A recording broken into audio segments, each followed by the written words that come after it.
I used to think that the breakdown of a marriage was always accompanied by arguments and chaos, like those heart-wrenching scenes in the movies. But I was wrong. My marriage with Li Yuanheng was like the century-old brick walls on Taichung's old street, weathered on the surface, yet still standing strong. 20 years of married life flowed as calmly as a gently meandering river. Until one email, one photograph, quietly and silently shattered that calm. In that moment, I began to re-examine myself, my marriage, and the version of me that had been buried by the passage of time. Li Yuanheng is an engineer, gentle, methodical, and not much of a talker. His life runs with the precision of a clock. He washes the car on weekends, makes braised beef brisket every Thursday, and even the way he hands me tea never changes. I once thought that this kind of stability was happiness. Our marriage had no dramatic ups and downs. Like many Chinese families, it was plain but steady. According to data from China's National Bureau of Statistics in 2023, the divorce rate among couples over 50 is only 2.5%. Most people choose to continue making do in the familiar marriage. Last summer, we traveled to Nantou. I wore a beige cotton linen long dress and took a photo standing on a country road.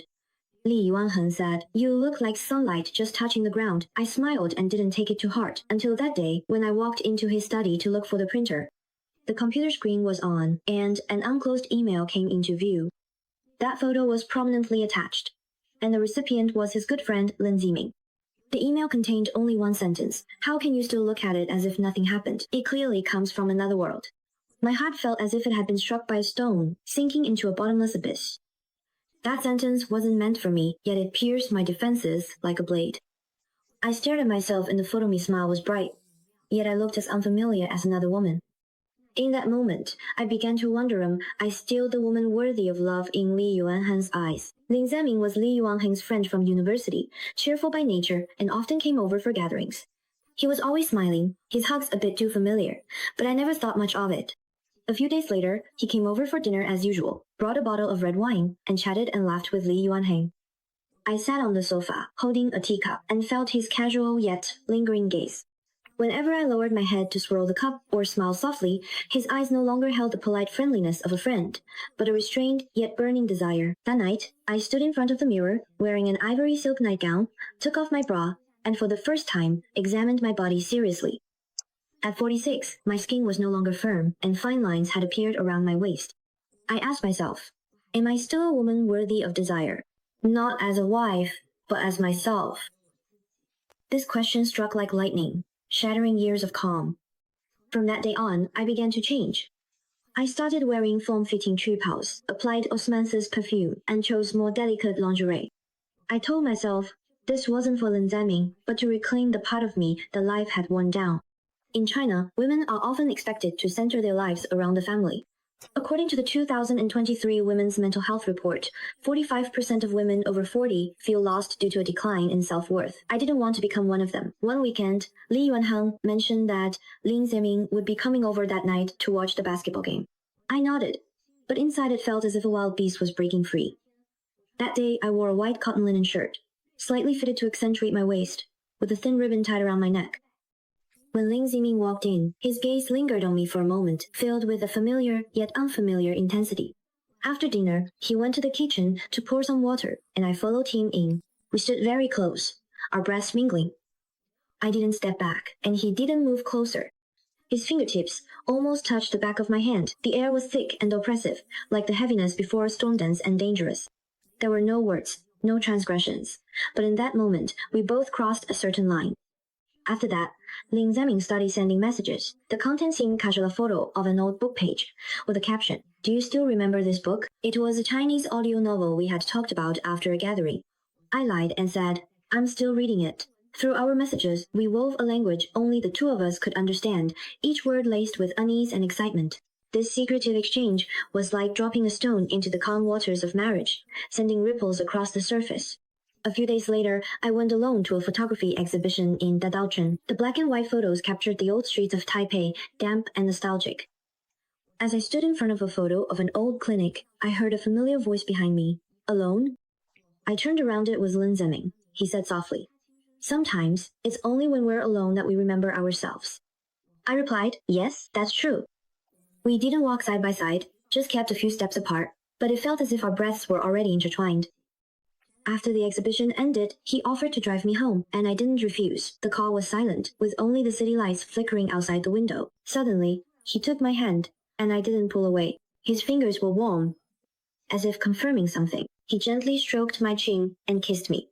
There was no urgency, only a gentle exploration. His lips carried a long-lost strength, awakening a trembling in me that had lain dormant for so long. It wasn't a physical impulse, but a crack opening deep within my soul. When the kiss ended, our foreheads rested together in silent stillness. I saw his trembling eyelashes, like the surface of the sea before a storm. When I got home, Li Yuanheng was watching TV and asked, "How was the exhibition?" I replied, very quiet. I walked into the bedroom, stood in front of the mirror, took off my coat, and knew that there was no turning back. 5. Another encounter in the kitchen, a decisive release. On Sunday, Lin Zemin came over for dinner again. I wore a blue embroidered long dress and put on osmanthus perfume. While I was washing vegetables in the kitchen, he came in and stood very close, whispering, "You look different." I replied softly, "I noticed it myself too." That meal was as calm as usual, but his gaze kept lingering on my neck, or the curve of my dress. I no longer avoided it, I even began to look forward to it. That night, Li Yuanheng tried to get close to me, gently caressing my back. I closed my eyes and let him kiss me, but I didn't respond at all. I whispered, "I'm a little tired." He nodded and fell asleep holding me. But I stared at the ceiling with my eyes open, my heart echoing with Lin Zeming's whispered words. That sentences, "You know you never really lost," was like a spell, awakening the desires I had buried deep inside. One Saturday, I lied to Li Yuanheng, saying I was going to see my college friend Jingwen, but in reality, I was meeting Lin Zeming. He sent me a message. "I'm nearby." I replied, "You can come over." He arrived quickly, wearing a light gray shirt with the sleeves rolled up, like a sea breeze from the coast of Tainan. I pointed at the bookshelf and said, "Find it yourself." He didn't move, just looked at me. I walked into the kitchen, pretending to boil water. He came closer, standing behind me, his breathing growing heavier. "You know, you never really lost, right?" he said softly. I turned around for the first time without any disguise. "I know." I kissed him first, with a resolute determination. His hand landed on my waist, the warmth passing through my dress. We didn't cross the line, but that closeness was already making me burn. Before he left, I said, "Don't call me. See you on Sunday." He nodded, a trace of reluctance in his eyes. That night, I wrote a letter to Li Yuanheng, no blame, no mention of Lin Zemin, only how I had lost myself in the calm of marriage, and how I learned to listen to my own heartbeat. I wrote, "You have always been wonderful, but my heart can no longer hear your voice." I never sent the letter, but I knew I had to face the truth. On Sunday, we sat at the table and talked for a long time. I told him everything, no tears, just brutally honest words. He was silent for a long time, then asked, "Do you love him?" I said, "What I love is the version of myself that comes alive in front of him." He let out a breath, his eyes full of complicated emotions. I knew he had sensed it long ago, but chose to avoid facing it. I moved to Taitung and stayed in the attic of my cousin's guest house, close to the mountains and sea, where birds sang in the morning and the night air carried the scent of grass and the ocean. Lin Zeming didn't contact me. It wasn't until the third week that he sent a message, "I'm nearby." I didn't reply right away. Instead, after hanging up the laundry, I called him. After a moment of silence, he said, "I always knew you would come here." I asked, "Are you coming over?"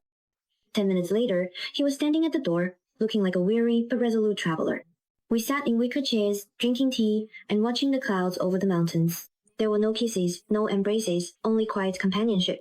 He said, "I can't just be a gap in your life." I nodded. I wouldn't run away anymore either. In that moment, I knew the future might be difficult, but we were both learning to face our true selves.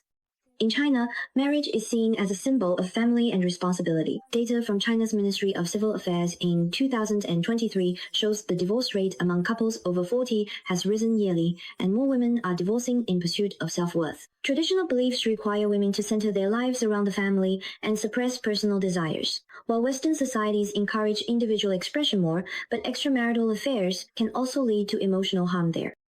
Whether in the East or the West, cracks in marriage often stem from a lack of communication and a loss of self.